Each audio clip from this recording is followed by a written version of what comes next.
Одной из частей веры мусульманина является вера в предопределение. В то, что Аллах Субхану ва Тааля предопределил наши деяния, наш риск, нашу продолжительность жизни. Как об этом приходит в хадисе пророка, саллаллаху алейхи вассалям. Поистине каждый из вас формируется в чреве своей матери в течение 40 дней в виде капли семени. Затем столько же пребывает там в виде сгустка крови. Еще столько же в виде кусочка плоти. А затем к нему направляется ангел, который вдувает в него дух. И этот ангел получает веление записать 4 вещи. То есть 4 месяца, 10 дней, после чего приходит ангел, вдувает дух в этого ребенка, в этот сгусток, да, и записывает 4 вещи. Удел, то есть его риск, срок его жизни, его деяние, а также счастлив он будет или несчастлив. То есть попадет этот человек в рай или в ад. Эти вещи записаны еще до рождения ребенка. А они были у Аллаха записаны еще до создания мира, как об этом приходит в хадисе пророка, саллаллаху алейхи вассалям. Первой вещью, которую сотворил Аллах, было перо. И затем Он повелел ему писать. И оно записало все, что случится до судного дня. То есть Аллах субхану предопределил наш риск. И ученые скажут, что под риском, у нас понимание риска — это богатство. Что касается в шариате, оно более такое обширное значение. Это семья, дети, внешность, здоровье, способность, прочее. Все является риском. То есть кому-то Аллах дал богатство в вопросах финансов, но не дал здоровья. Кому-то дал здоровье, но не дал денег. Но это все является риском, и оно предопределено. И вот здесь вопрос. То есть Аллах Субхану ва Тааля определил, как об этом сказал в Коране, в суре Худ, 6 аят, и нет ни одного живого существа на земле, пропитание которого не было бы у Аллаха. И знает Он его место пребывания, то есть когда оно живой, и место хранения, когда он умрет. Все это записано у Аллаха в ясной книге, то есть в скрижалях хранимых. И вот вопрос возникает. Приходят хадисы, увеличение риска. Риск сам по себе увеличивается. Ученые сказали, увеличивается не количество, а качество, баракят. И вот приходят хадисы и аят о том, как увеличить баракят в том, чем Аллах Субхану ва Тааля нас наделил. Аллах Субхану ва Тааля в суре Саба говорит: скажи людям, о посланник, поясни, Господь мой уширяет, то есть расширяет удел, кому пожелает, из своих рабов, и ограничивает удел для других, кому пожелает. И имам ан-Навави, делая шарх тафсир этого аята, сказал: слова «его риск будет увеличен» означает, что он станет расширен и обильным, иначе говоря, благословенным, то есть баракят. То есть не всегда количество основное, качество. Человек может прожить 30-40 лет и написать столько книг, о которых будет изучать столетиями. Кто-то проживет 80 лет, он прожил больше дней, но пользы от этого меньше. Человек получает зарплату 100-200 тысяч, у него ничего нет. Человек получает 20, и у него и дом есть, и Аллах дает баракят в этом. И эта возможность, вот эта вещь, она очень тонкая. Вот, к сожалению, не все это понимают. То есть все считают нули. Но мало кто понимает вот это благословение, баракят Аллаха Субхану ва Тааля, который дает. И вот то, что я не раз приводил этот пример, когда наши бабушки говорили, мол, аз болсын, баракаты куб болсын. Пусть не будет много имущества, пусть будет больше баракята в этом имуществе. Потому что мы можем купить хорошую вещь, она пролежит, и никакой пользы от этого не будет. И вот что это вопрос жизни, что времени. То есть время прошло лето, я ничего не добился, баракята в этом нет. Да, 90 дней прошло, но польза от этого не количество, а качество. И приходят аяты и хадисы о том, посредством чего Аллах Субхану ва Тааля увеличивает баракят. Вот в том, чем Он нас наделил. Возможность для нас использовать этот инструмент, чтобы увеличить качество того, чем Аллах Субхану ва Тааля нас наделил. И первый из них — это таваккуль, положение на Аллаха Субхану. Когда мы полагаемся на Аллаха Субхану ва Тааля, как об этом сказал пророк, саллаллаху алейхи вассалям, в хадисе от Умара ибн Хаттаба. И если вы полагаетесь на Аллаха, так как Он действительно того заслуживает, тогда Он поистине пропитает вас, как Он питает птицу, они вылетают утром с пустыми животами, а вечером возвращаются с полными. То есть если у человека будет правильный таваккуль, понятно, что здесь вопрос таваккуля, птица улетает, и также человек не должен сидеть дома в ожидании риска. Но если он будет полагаться на Аллаха Субхану ва Тааля и работать, Аллах не оставит его. Аллах увеличит, даст ему баракят в этом. Второе поклонение, айбадат. То есть человек, который поклоняется Аллаху Субхану ва Тааля. Часто человек говорит, когда время намаз читать, когда будешь намаз читать? Он говорит, пока работа, пока нужно работать, времени не хватает. Вот сейчас надо дом построить, надо сыну дом построить. Причины, почему он намаз не читает. В хадисе от Абу Хурайра, ради Аллаху анху, приходят слова пророка, саллаллаху алейхи вассалям, в хадисе аль-Кудси, то есть слова Аллаха, субхану ва тааля, которые пришли от пророка, саллаллаху алейхи вассалям. Слова Аллаха: «О сын Адама, выдели время, чтобы постоянно служить мне, и тогда я наполню твое сердце удовлетворением и устраню твою бедность». Аллах обещает: найди для меня время, найди время, постоянное время, которое читаешь, намазы, зикры, выдели для меня из этих 24 часов, которые тебе были даны, выдели мне, сколько намаз читать.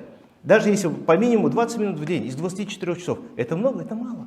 Но выдели для меня это время, и Аллах Субхану обещает: я устраню твою бедность и дам тебе удовлетворение, вот это успокоение сердца. Потому что, видишь, человек богатый, но у него жадность.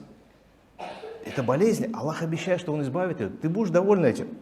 А если же продолжение, а если ты не будешь делать этого, то я сделаю твои руки постоянно занятыми. Ты постоянно будешь пытаться заработать, но это не устранит твою бедность. Ты так и будешь нуждаться. То есть обещание. Старайся, найди мне время, читай эти намазы. Аллах Субхану говорит: обещаю, что я обогачу тебя.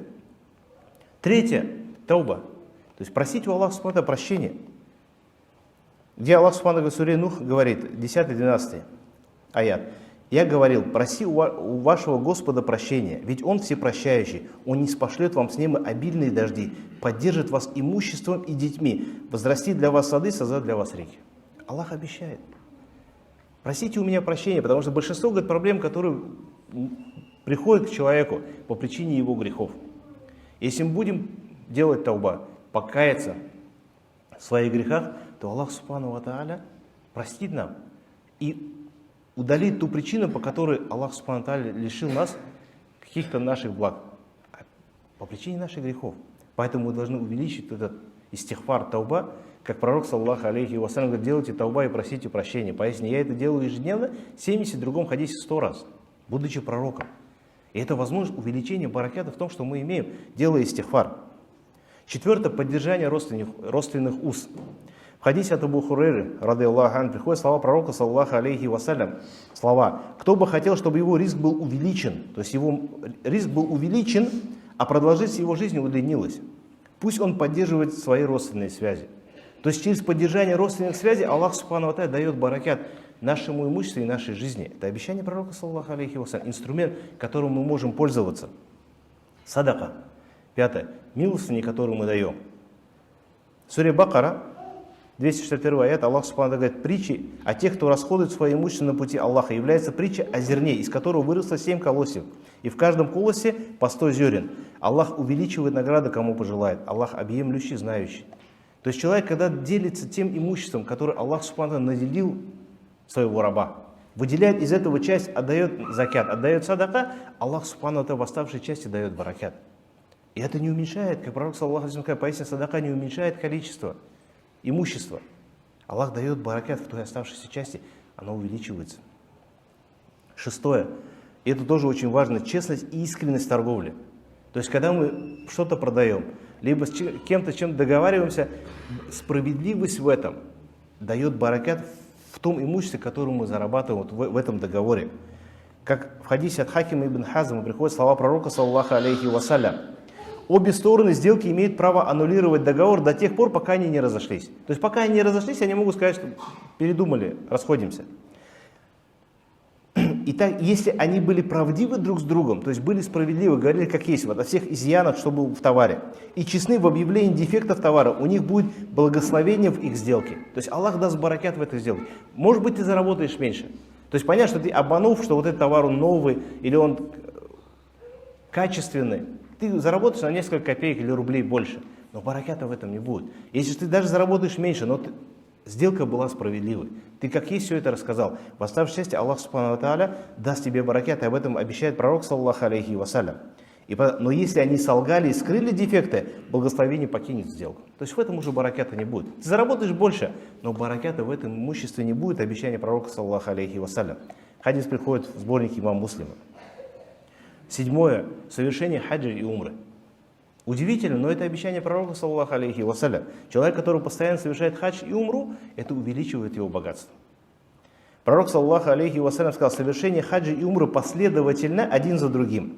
Воистину последовательность между ними устраняет бедность. И грехи так же, как и кузнечные меха, удаляют шлак из железа, золота и серебра. И хадж не смешанный с грехом. То есть аль-хаджун мабрур не имеет другой награды, кроме рая.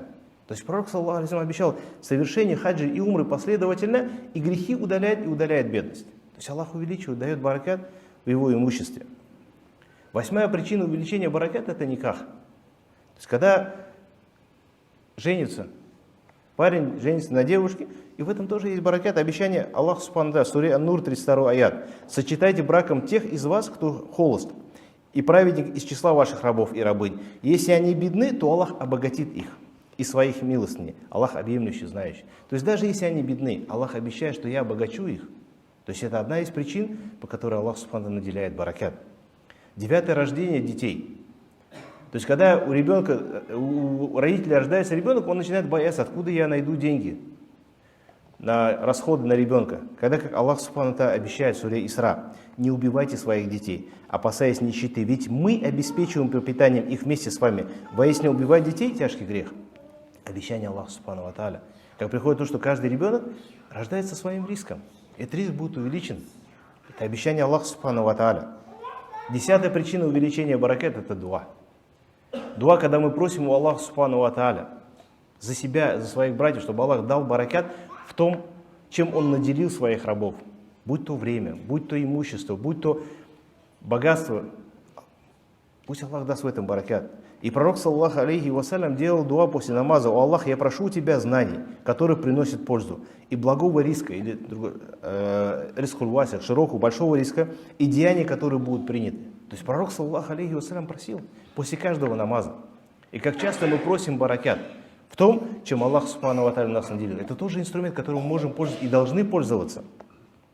11-е. Восхваление Аллаха и благодарность Ему.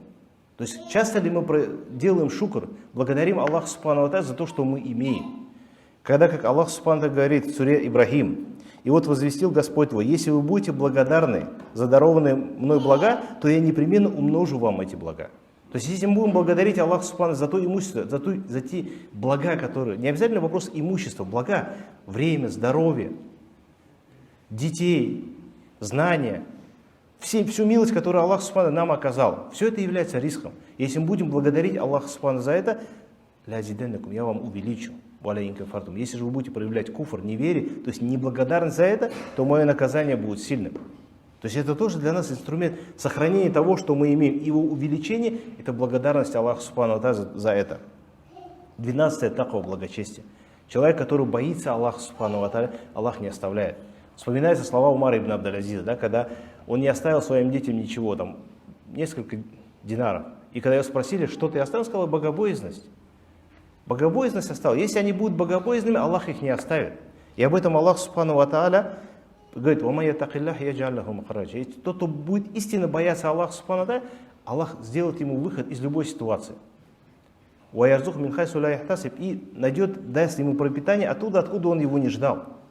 То есть чем больше мы будем бояться Аллаха субхану ва тааля, тем больше Аллах субхану ва тааля будет давать нам выходы из сложных ситуаций и давать из своих щедрот. Также приходит в хадисах вещи, деяния, которые увеличивают нашу жизнь, зная, которые мы должны также использовать.